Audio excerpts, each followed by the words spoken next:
질병과 이 신앙과의 관계가 좀 어떤 관계일까요? 온 세계 사람들이 이제 공통적으로 겪은 이제 코로나를 예를 들면 한국 국민 5명 중에서 3명 정도가 코로나에 걸렸다고 합니다.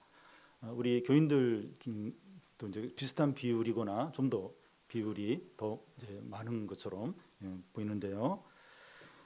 코로나에 확진되면 일주일간 격리되면서 사람들과 접촉을 못합니다.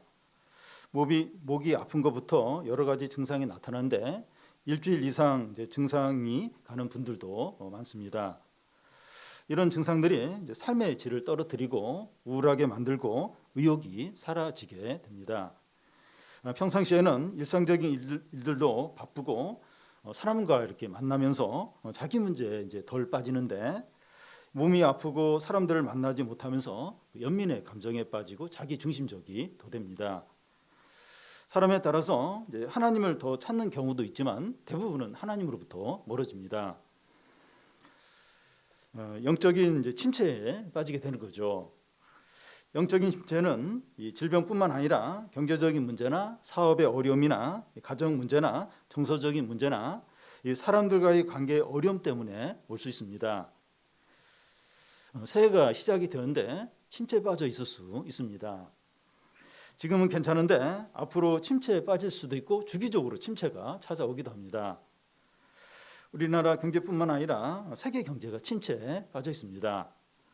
정부에서는 이 경기 침체에 벗어나도록 하기 위해서 여러 가지 시도를 하고 있습니다. 우리도 영적 침체에 빠져 있다면 벗어나기 위해서 노력을 해야 합니다. 그러기 위해서 먼저 영적인 침체의 원인이 무엇인가, 또 침체에 빠졌을 때 특징이 무엇인가, 또 침체에서 벗어나기 위해서는 어떻게 해야 되는가 하는 것을 이 시간 살펴보겠습니다. 오늘 말씀 앞부분에 보면 그 엘리야의 사역이 최고의 절정에 이른 것을 볼 수 있습니다. 그는 갈멜산에서 450명의 바알 선지자를 불러놓고 백성들이 보는 앞에서 하나님께 기도하자 하늘에서 불이 내려서 이 그 송아지와 제단을 불태우게 됩니다. 그런 후에 엘리야가 다시 기도하자 3년 반 동안 비가 오지 않았는데 3년 반 만에 다시 비가 내리게 됩니다. 엘리야는 이 모든 것을 통해서 아합과 이스라엘 백성들에게 여호와만이 참신이다 하는 것을 증명했습니다.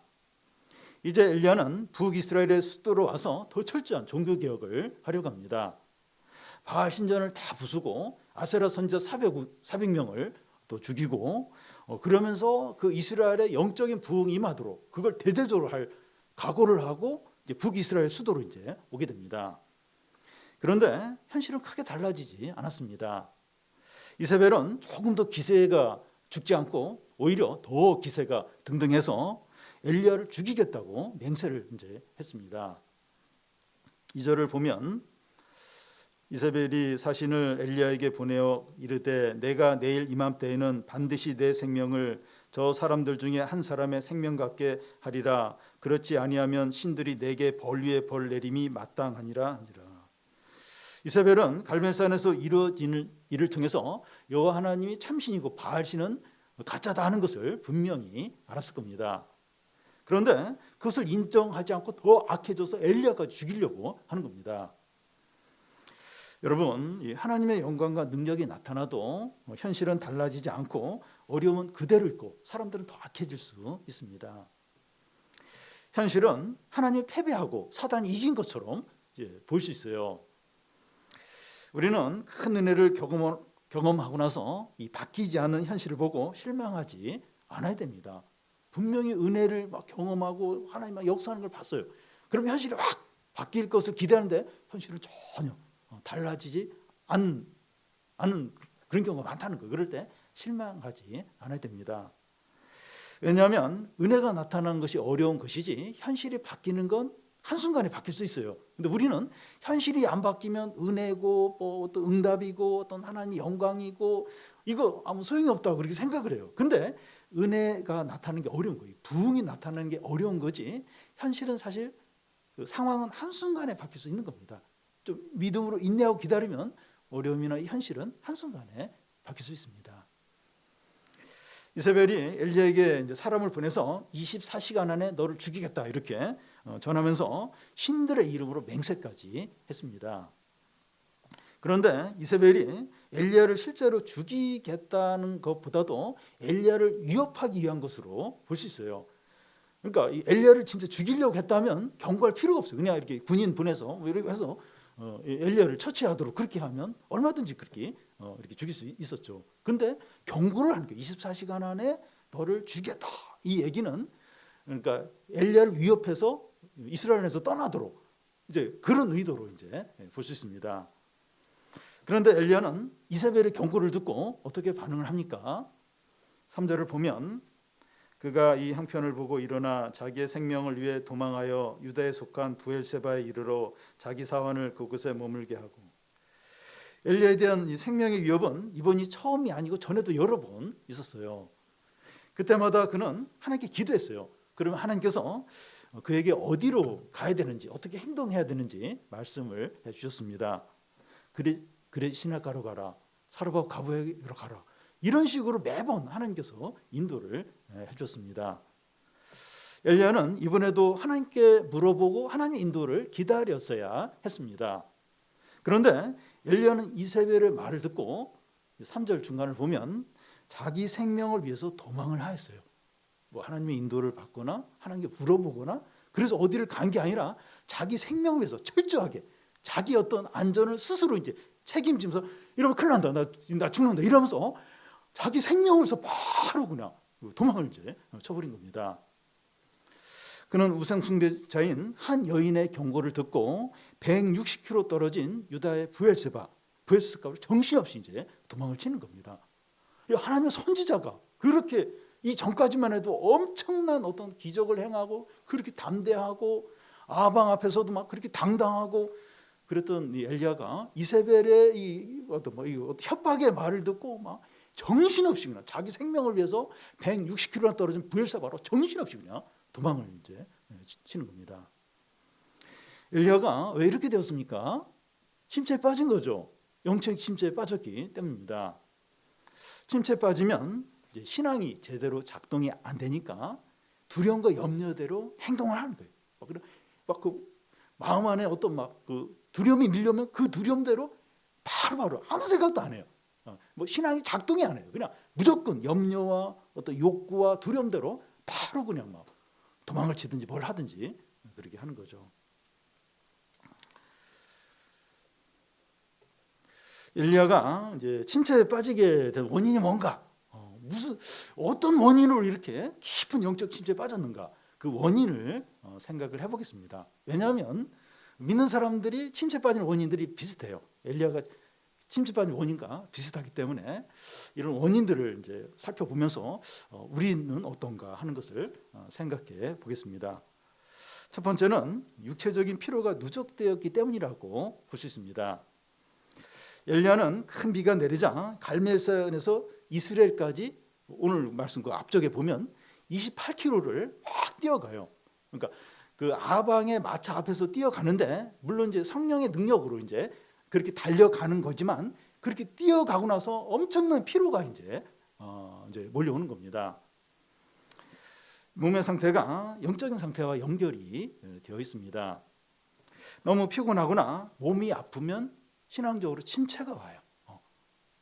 그러니까 특히 이제 몸이 약한 사람이 그런 경향이 있어요.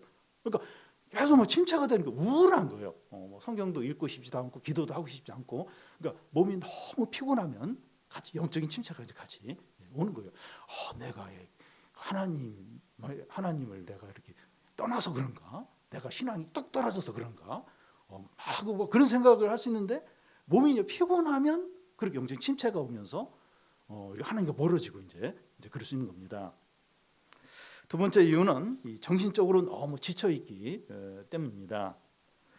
엘리야는 혼자서 바알 선지자 450명과 상대를 하고 많은 백성들을 신앙적으로 이렇게 돌아오도록 권면을 하고 또 앞에 이렇게 보면 아방을 이렇게 섬겨요. 이렇게 막 챙기는 그런 일까지 다 했습니다.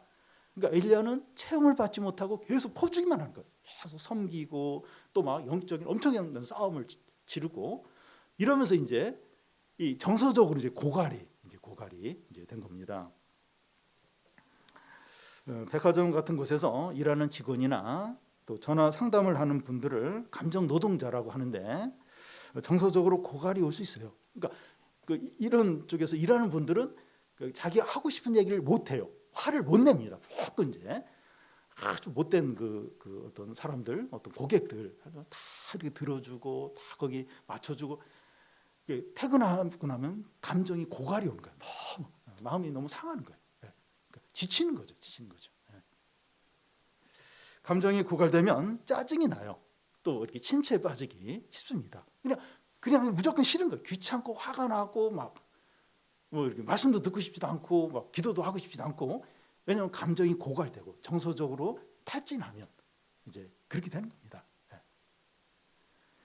세 번째 이유는 영적인 긴장이 풀렸기 때문입니다.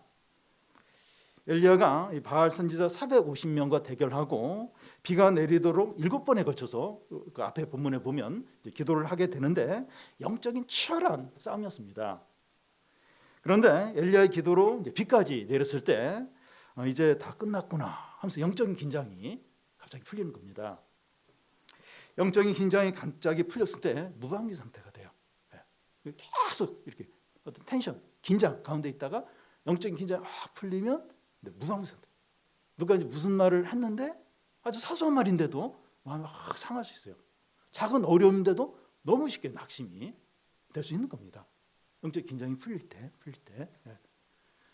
이제 저 같은 경우는 이제 주일날 이제 이렇게 설교를 마치고 나서 그때 이렇게 약간 영적으로 흥분돼 있기도 하고 또 이제 긴장이 풀리면서 굉장히 좀 민감한 어떤 그런 부분이 있어요.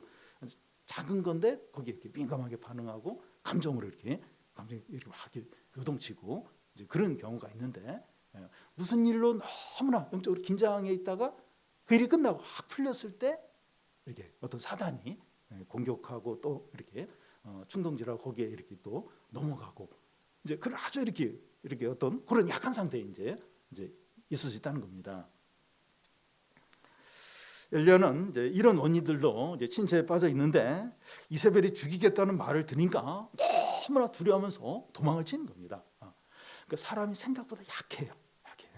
정서적인 거, 육체적인 거, 또 영적으로 긴장했다 풀리는 이게 어떻게 보면 별거 아닐 수 있는데 이런 것에 이제 이렇게 영향을 받고 막 무너지기도 하고 작은 일에 막 낙심하기도 하고 지나치게 화를 내기도 하고 막 두려움 가운데 빠지기도 이제 하는 겁니다.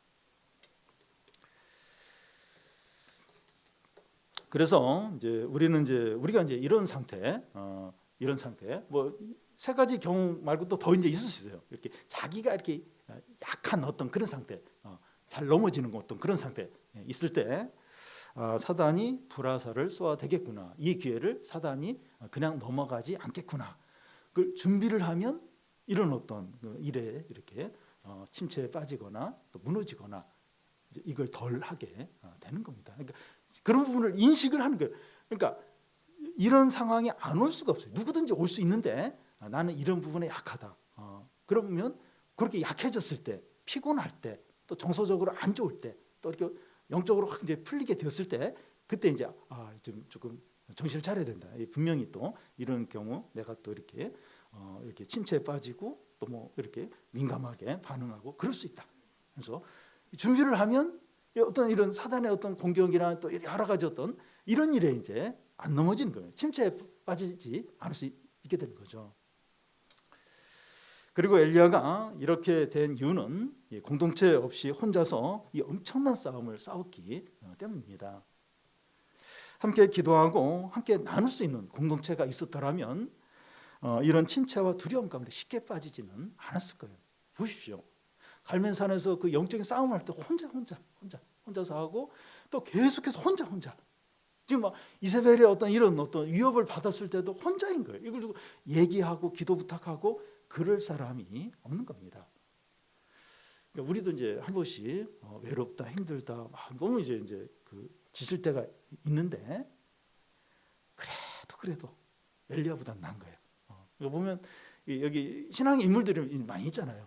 혼자인 경우가 많아. 혼자 다 우상 숭배하고 막 다 이런데 혼자서 막 어떤 그 영적인 싸움 싸우고 근데 우리는 그래도 같이 예배도 드리고 또 이렇게 뭐 기도 부탁도 할 수 있고 또 이렇게 비슷한 처지에 있는 분들도 있고, 이게 얼마나 감사한 거죠. 이게 절대로 당연한 거예요.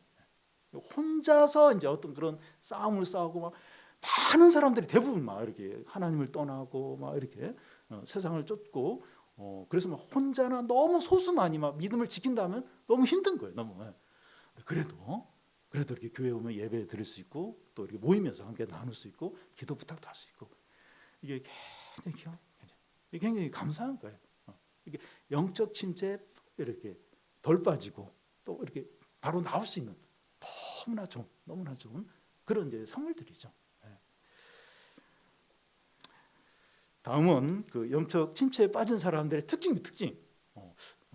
영적 침체에 빠졌는지 안 빠졌는지 이걸 이렇게 어떻게 알 수 있는가? 이 특징이 뭔가 하는 것을 생각해 보겠습니다. 4절을 우리 같이 한번 읽겠습니다.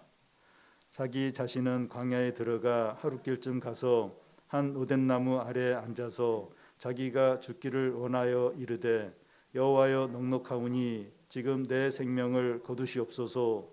나는 내 조상들보다 낫지 못하니이다 하니. 엘리야가 죽기를 이제 원한다고 하는데, 바울이 빌립보서에 보면 그리스도와 함께 있는 것이 더 좋아서 죽는 것이 더 좋다고 이제 바울이 이야기해요. 근데 그 바울이 이제 빌립보서에서 얘기할 때는 믿음으로 내 죽음과 주님 사이에 있겠는데 주님과 함께 있기를 더 좋다. 그래서 죽기를 더 좋다. 믿음으로 이제 그렇게 얘기를 하는 건데, 그 엘리야 같은 게 침체돼 가지고 그냥 죽겠다 하는 게 항의를 하는 거예요. 항의를. 그래서 내 생명을 가져가달라. 침체되어서 이제 이렇게 하고 있습니다. 엘리야가 어떻게 하다가 이렇게까지 되었습니까? 선지자가 내 목숨을 가져가달라. 어떻게 해서 이런 상태까지 빠졌습니까? 엘리야가 하나님의 손에 붙들려 사용될 때는 기도로 막 죽은 아이가 살아나고, 하늘에서 불이 내리고 비가 오니까 또 3년 반 만에 비가 내리고, 또 바알 선지자 450명을 없애기까지 했어요. 엘리야를 통해서 이런 일이 일어났습니다. 그런데 엘리야가 자기 자신과 또 위협하는 사람들과 또 위기만을 바라보았을 때는 한 연약한 인간으로 전락을 하는 거예요. 자기 자신 위협하는 사람 상황만 보니까 그냥 너무나 연약한 그냥 겁쟁이로 이제 전락을 하는 겁니다. 침체된 사람의 특징은 자기 자신과 사람들과 어려움만 바라봅니다. 뭐 다른 게 없어요. 다른 게 그냥 자기 자신, 어려움, 사람들, 강한 사람들 나 위협하는 그것만 보는 거고, 그것만 이제 바라보면 바로 침체에 빠지게 됩니다. 저는 그러지 않았는데 침체되면 시야가 너무 좁아져요. 그리고 자기 중심적이 되어버려요. 너무 좁아져요. 그러니까 주위 사람들 또 이렇게 좀 그 사람들만 돌아봐도 좀 나아요. 근데 주위 사람 안 봐요. 자기만 보고 자기 중심적으로 이제 되어버립니다. 베드로가 주님을 바라보고 물 위를 걷다가, 그러니까 뭐 배를 타고 가는데 뭐 물 위로 누가 걸어오는 거예요. 이제 베드로가 주님이시거든 나도 물 위에 걷게 해달라고 하니까 주님이 그렇게 하라 그래요. 그래서 이 베드로가 이 주님을 바라고 물 위를 막 걸어요. 그게 대단한 거죠. 그러다가 파도를 받아요. 파도를 바라보면서 바로 물속에 빠져버리는 겁니다. 계속 주님을 바라봐야 되죠. 근데 파도를 보는 거예요. 그러니까 침체에 빠지는 거예요. 영적인 무기력에 빠져버리는 겁니다. 우리가 주로 무엇을 의식하고 무엇을 바라보고 무엇에 마음이 가 있는가 돌아보시기 바랍니다. 이게 그 침체에 빠진 사람의 특징이 뭘 바라보는, 뭘 주로 의식하는가, 뭐에 마음이 가 있는가, 이거 돌아보는 겁니다. 우리 자신과 사람들과 어려움을 주로 의식하고 있다면 침체에 빠지지 않을 수 없습니다. 제가 좀 이렇게 참 안 좋은 습관인데, 그 주일날은 막 이렇게 말씀가 하는데 월요일 날은 그냥 현실 내 문제로 빠질 때가 많아요. 그러면서 막 그렇게 막 염려하고 걱정할 때가 있습니다. 주일하고 월요일하고 달라. 월요일은 그냥 내 문제. 그러니까 그러면 뭐 용사가 없어요. 그냥 침체에 빠지는 거예요.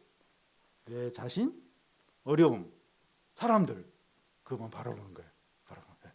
그러면 반드시 바른지 침체에 빠지죠. 그런데 하나님을 바라보고 하나님을 의식하고 하나님을 의지할 때 기대한 대로 안 되고 또 사람들이 실망시키고 위기가 닥쳐와도 침체에 빠지지 않습니다. 물론 이제 좀 마음은 힘들고 그래도 일어나요. 하나님을 의식하고 하나님을 바라보고 하나님을 의지하면 힘이 생겨요. 아무리 상황이 절망적이고 아무리 막 누가 어떤 이야기를 하고 위기에 닥쳐달지라도 계속 기도하게 되면서 또 힘이 생기면서 소망이 계속해서 생기게 됩니다. 엘리야가 이렇게 참 그 위대한 이 선지자가 이렇게 막 너무 비참하게 막 이렇게 막 두려운 가운데서 막 이런 상태에 있는 거 자기 문제만 본 거예요. 이세벨만 생각을 하는 겁니다. 그러니까 뭐 이럴 수밖에 없는 거죠. 영적 침체에 빠진 사람의 또 하나의 특징은 자기 입장에서만 생각하는 겁니다. 10절을 우리 같이 한번 읽겠습니다. 그가 대답하되 내가 만군의 여호와께 열심히 위별하오니 이는 이스라엘 자손이 주의 언약을 버리고 주의 제단을 헐며 칼로 주의 선지자들을 죽였음이오며 오직 나만 남았거늘 그들이 내 생명을 빼앗으려 하나이다. 내가 만군의 여호와께 열심히 위별한다 한데 맞아요. 맞는 말입니다. 그런데 하나님께 열심히 많은 것과 자기 중심적으로 생각하는 것과는 다릅니다. 이세벨이 주의 선지자를 다 죽이고 자기만 남았다고 하는데 앞에서 오바댜 그 아합 왕의 신하 오바댜가 주의 선지자 50명씩 굴에 이렇게 숨겨놓고 떡과 물을 이렇게 공급해줘서 그 주의 선지자 100명이 이렇게 살 수 있게 했다. 그런 이야기를 오바댜가 분명히 엘리야에게 했습니다. 그리고 뒤에 보면 하나님이 7,000명 바알에게 무릎 꿇지 않은 7,000명을 남겼다고 그렇게 했습니다. 근데 지금 그 엘리야는 그 이세벨과 그 악한 자들이 그 주의 선지자를 다 죽이고 나만 혼자 남았는데 나까지 지금 죽이려고 한다. 이렇게 얘기를 하고 있어요.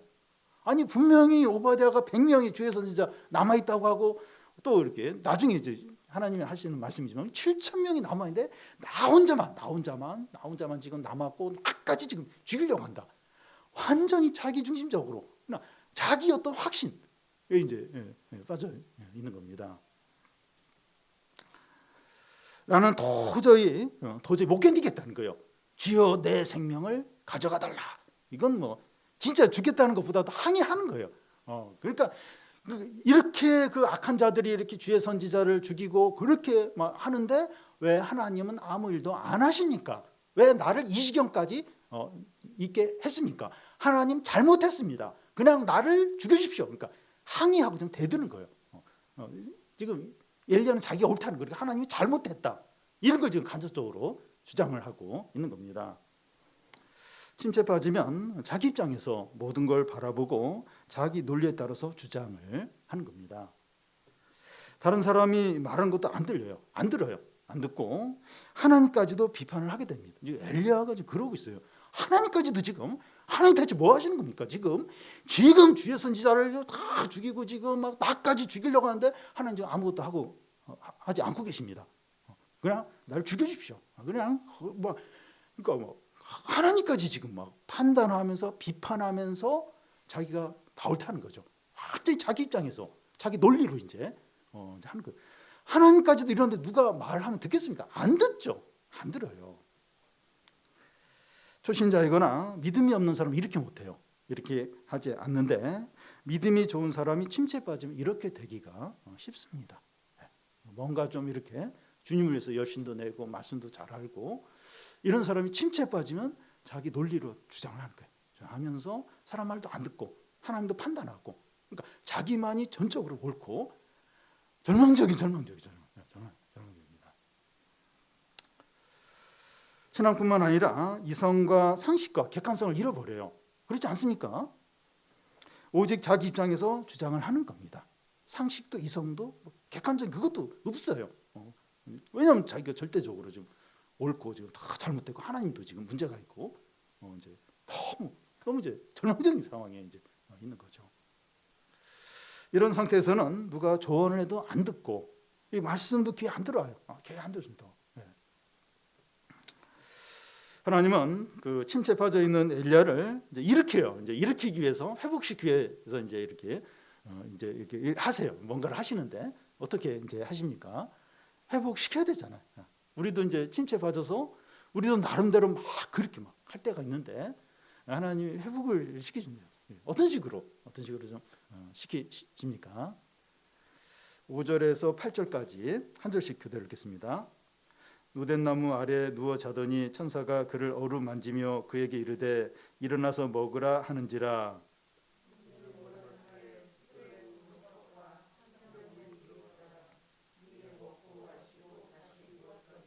여호와의 천사가 또 다시 와서 어루만지며 이르되 일어나 먹으라 내가 갈 길을 다 가지 못할까 하노라 하는지라.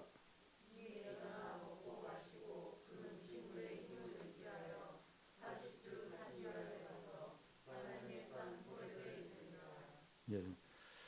하나님은 두려움과 불신앙 가운데 빠져 있는 엘리야에게 너에게 실망했다. 너 이렇게 믿음이 없는지 처음 알았다. 네가 원하는 대로 죽게 해줄게. 이렇게 하지 않으셨습니다. 그리고 너의 믿음이 이제 너무 약해진 것 같아. 내가 이제 말씀을 전할 테니까 이 말씀을 듣고 영적으로 회복해라.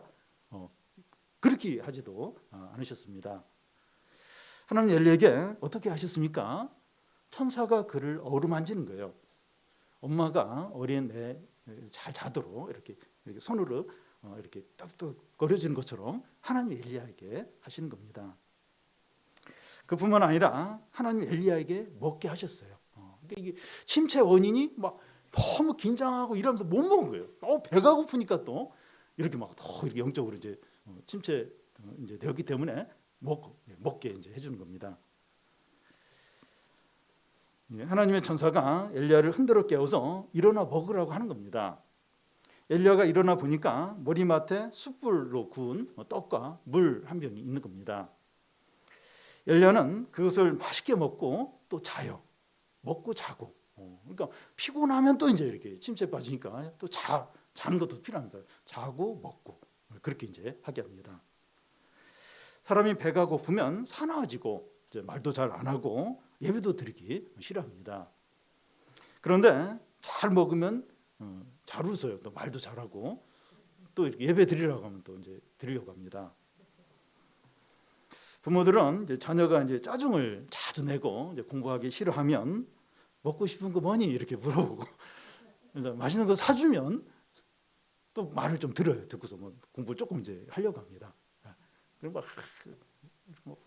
너무 미워하면서 뭘 간식을 해줄 필요가 뭐 있어 이러면서 막 이렇게 하면 애는 더 이제 하기 싫어하고 뭐 먹고 싶어 이러면서 좀 일단 먹이는 거예요. 먹이고 좀 잘해주고 이러면 마음이 좀 더 착해집니다. 몸에 기본적인 필요가 잘 채워지는 게 중요해요. 사람이 약해요. 진짜 약합니다. 이게 몸의 어떤 기본적인 필요 이게 잘 채워지는 게 중요합니다. 요즘에 우리 자신이 의욕도 없고 또 기쁨도 없고 예배 드리는 것이 싫다면 우리가 잘 먹고 잘 쉬고 충분히 자고 있는가 하는 걸 좀 돌아보는 겁니다. 절대로 먹지 못하고 쉬지 못하면 욕구 불만이 생기면서 신앙생활도 잘 하지 못하게 이제 될 수 있는 겁니다. 그래서 영적 침체에서 벗어나게 하는 첫 번째는 기본적인 욕구를 잘 채워지고 있는지 확인하고 그것을 채우는 겁니다.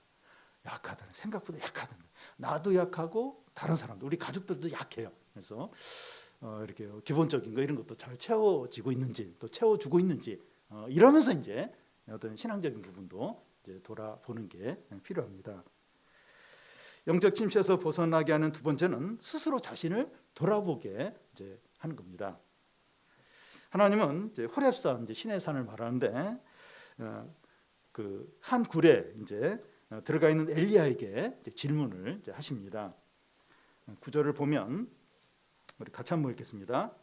엘리야가 그곳 굴에 들어가 거기서 머물더니 여호와의 말씀이 그에게 임하여 이르시되 엘리야야 내가 어찌하여 여기 있느냐. 그 13절 끝에 또 보면 엘리야야 내가 어찌하여 여기 있느냐 자꾸 물어봐요. 자꾸. 그러니까 하나님 몰라서 묻는 게 아니고 엘리야가 스스로를 돌아보도록 네가 왜 여기 있니? 여기 있냐 한번 생각을 해봐. 왜 여기까지 와서 여기 있니? 자꾸 이제 본인이 엘리야가 스스로를 돌아보도록 질문을 반복해서 하고 있습니다. 질문에 대답을 하려면 생각을 이제 정리하고 자기 주장이 합당한지 돌아 이제 보게 되죠. 그러니까 지금 막 엘리야가 조금 전까지 막 자기 주장을 막 주의 선지자 다 이제 죽였고 또 나만 혼자 남았고 나까지는 죽이려고 하고 막 자기 주장을 해요. 그래서 근데 하나님 네가 왜 여기 있니? 그러면 엘리야는 돌아보는 거예요. 돌아보고 자기가 막 주장했던 게 이게 옳은지 생각을 이제 하게 되죠. 자기 생각에 꽉 차 있으면 다른 사람이 이제 무슨 말을 해도 이제 귀에 들어오지 않게 되는 거죠. 그러니까 꽉 차 있고 그러니까 이제 그걸 이렇게 풀도록 이제 스스로를 돌아보면서 이렇게 생각을 하도록 그렇게 지금 이제 하고 있는 겁니다. 엘리야가 지금 이제 그런 상태에 있어요. 누가 말해도 안 들어와요. 그래서 하나님 바로 엘리야에게 설교하지 않고 먹고 자게 하도록 계속 이러면서 네가 왜 여기 와 있니? 한번 생각해봐. 너 한번 생각해봐. 네가 왜 여기까지 왔니? 지금 그렇게 지금 하고 있는 거죠. 그래서 이제 뭔가 이제 불만이 꽉 차가지고 그냥 말도 안 하려고 하고 남 얘기 안 들으려고 할 때 이렇게 자꾸 질문해서 자기 얘기를 하도록 하는 게 필요합니다. 우리가 어떤 일로 화가 잔뜩 나 있거나 낙심하고 있거나 이제 불평할 때가 있습니다. 그럴 때 하나님께서 우리에게 이제 질문을 하세요. 질문합니다. 왜 그렇게 화가 나 있니? 왜 그렇게 힘들어하니? 무엇 때문에 짜증을 내고 있니? 물어보세요. 주님이 물어보십니다. 그 대답을 하면서 우리 자신을 돌아보라는 겁니다. 그러니까 이렇게 그런 상태에서 이렇게 말씀을 우리가 개인적으로 읽든지 들을 때 주님이 그런 질문하는 게 이렇게 느껴져요. 왜 그렇게 화가 나니? 왜 그렇게 누구를 미워하니? 왜 이렇게 짜증을 내니? 이렇게 물어보세요. 이렇게. 그래서 거기에 대해서 이제 스스로 이제 생각을 이제 하게 되죠. 미국의 어느 교수가 이 창조적인 사고는 뇌 밖에서 뇌 밖에서 이루어진다는 주장을 이제 했습니다. 무슨 말인가 하면 혼자서 생각할 때보다 다른 사람과 대화할 때 대화를 통해서 어떤 새로운 생각이 떠오를 수 있고 그렇죠. 그죠? 혼자 생각하다가 누구나 이렇게 얘기하다가 전혀 생각하지 못했던 그렇게 막 이렇게 번뜩 이제 생각이 들 때가 있고 혼자 방 안에 있을 때보다 산책을 할 때 새로운 생각이 떠오를 수 있다는 거예요. 실제로 그렇죠. 그냥 방 안에 혼자 있을 때보다 밖에 나가서 이렇게 바람 쐬고 이제 이것저것 보면서 무슨 생각이 떠오르는 거예요. 아, 그렇게 하면 되겠구나. 어떤 새로운 생각이 떠오르고 또 책상에 앉아 있는 것보다는 이렇게 소파에 앉아 있거나 누워 있을 때 또 이제 이렇게 어떤 생각이 떠오릅니다. 저도 이제 이렇게 뭐 책을 읽거나 뭘 준비할 때 책상에 항상 대부분 책상에 앉아 있어요. 그래서 그냥 방바닥에 앉아 있든지 뭐 이렇게 뭐 서 있든지 서서 이제 왔다 갔다 하는데 이러면 이렇게 뭐 생각이 조금 더 이렇게 조금 더 잘 되고 이제 그런 걸 이제 경험을 할 때가 이제 있습니다.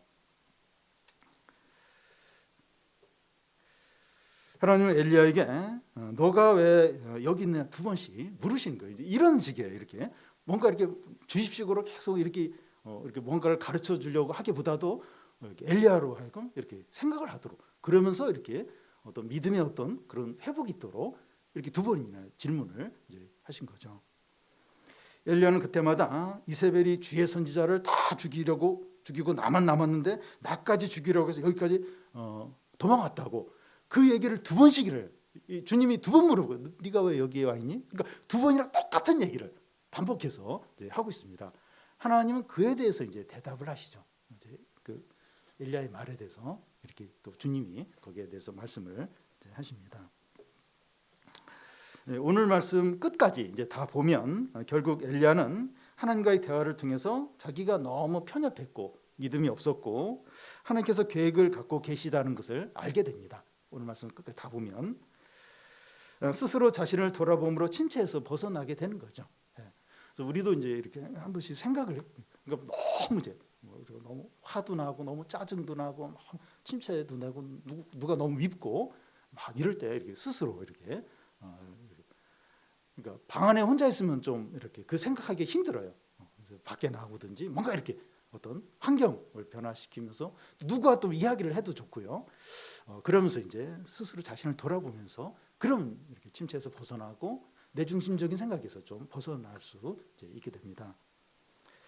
영적 침체에서 벗어나는 세 번째 방법은 세미한 말씀을 듣는 걸 통해서입니다. 하나님은 엘리야의 대답을 듣고 엘리야에게 굴에서 나와서 하나님 앞에 서라고 하십니다. 하나님께서 너의 앞으로 지나가시겠다는 겁니다. 11절 12절을 한 절씩 교독하겠습니다. 여호와께서 이르시되 너는 나가서 여호와 앞에서 산에 서라 하시더니 여호와께서 지나가시는데 여호와 앞에 크고 강한 바람이 산을 가르고 바위를 부수나 바람 가운데 여호와께서 계시지 아니하며 바람 후에 지진이 있으나 지진 가운데서도 여호와께서 계시지 아니하며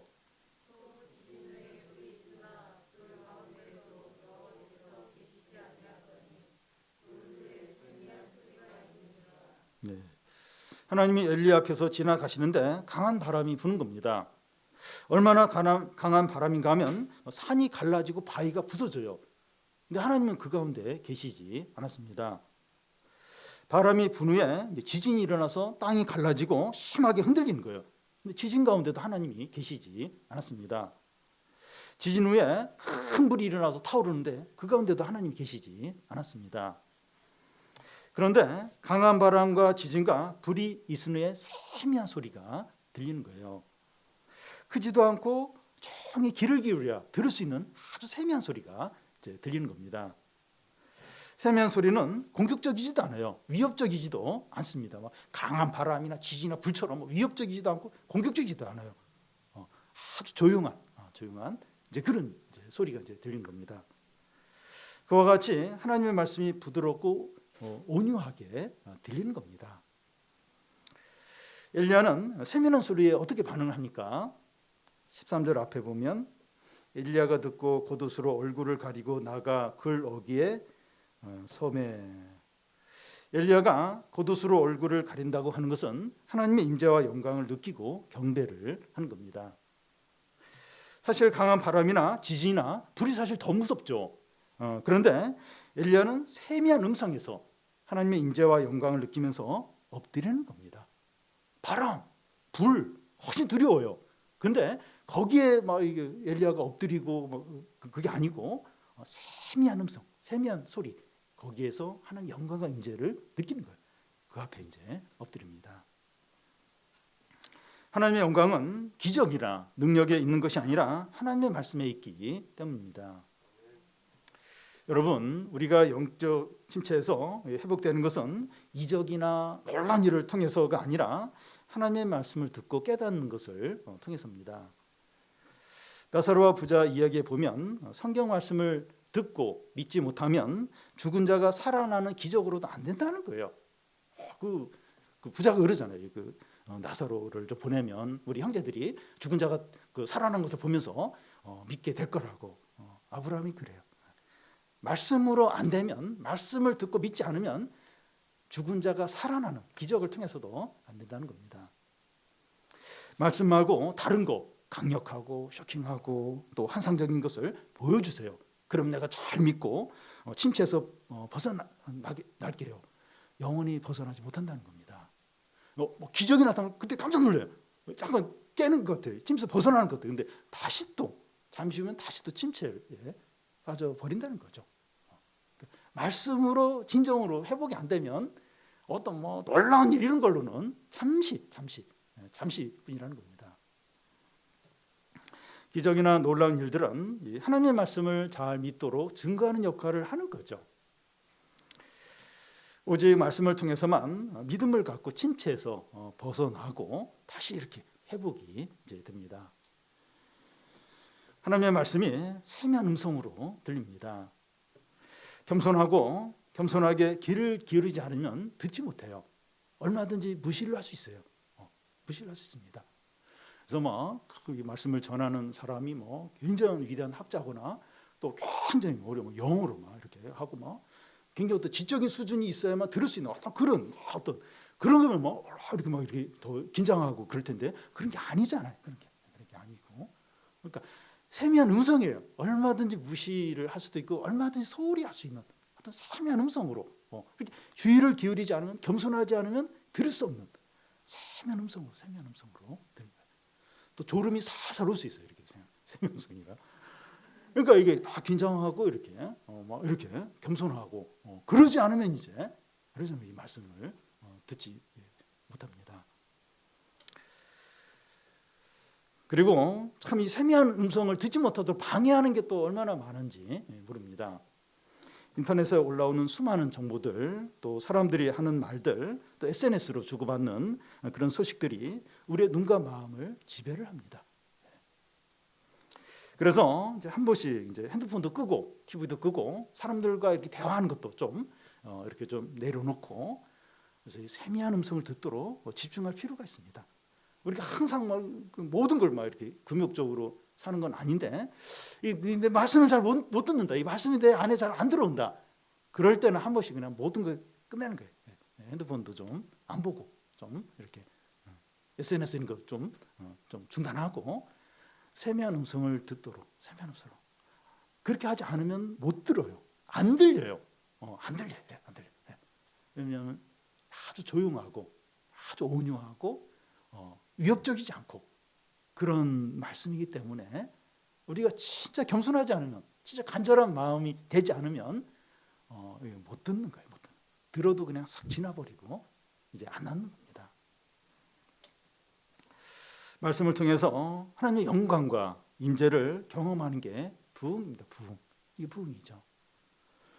매번 듣던 말씀이고 매번 드리던 예배인데 너무나 새롭고 말씀이 살아있고 권세 있게 들리는 겁니다. 매번 듣던 말씀인데 매번 드리던 예배인데 다른 거예요. 그 말씀이 굉장히 힘이 있는 겁니다. 내가 얼마나 자기중심적이고 믿음이 없고 눈에 보이는 것을 의지했나 하는 것을 깨닫게 되는 거예요. 죄들이 그 세미한 음성인데 죄에 대한 깨달음, 또 회개가 나오는 겁니다. 마음을 쏟아놓고 기도하고 싶은 강한 충동이 생기면서 메말랐던 눈물이 하염없이 쏟아지는 거예요. 세미한 음성인데, 다 아는 말씀인데 새롭게, 굉장히 능력 있게, 이렇게 힘있게 내 마음을 막 이렇게 뒤집어 놓는 그런 말씀으로 들리는 겁니다. 그러면서 말할 수 없는 감사와 감격과 찬양과 기쁨이 넘치는 거예요. 부흥이죠, 부흥. 이 세미한 음성, 이 단순한 말씀, 말씀을 통해서 이런 어떤 회복들, 감격들, 어떤 회개들, 은혜들, 이게 부흥. 하나님이 엘리야에게 그 15절 앞에 보면 너는 내 길로 돌이켜서 광야를 통하여 이렇게 하는데, 내가 침체되어서 왔던 길을 다시 돌아가는 거예요. 그러니까 쭉 이제 이게 그 엘리야가 침체돼 가지고 막 그 브엘세바까지 왔어요. 160km까지. 근데 돌이켜서 광야길로 다시 가라는 거예요. 네가 침체돼서 왔던 길을 다시 되돌아 가라는 겁니다. 엘리야로서는 좀 싫고 어떤 힘든 부분일 수 있어요. 다시 또 거기 돌아가야 되는가? 다시 그 이세벨을 다시 마주쳐야 되는가? 다시 또 이스라엘 백성들 또 봐야 되는가? 안 가고 싶은데, 근데 돌이켜서 다시 그 현실을 부딪히라고 이제 말합니다. 새해인데 참 원하는 대로 되지 않고 또 좋은 일도 없고 의지할 것도 없어서 좀 마음이 이제 힘들 수 있지만 세미하게 들리는 하나님의 말씀에 온 마음으로 반응해서 침체에서 벗어나고 담대하게 믿음의 싸움을 싸워서 하나님의 승리와 영광과 부흥을 누리시기를 바랍니다.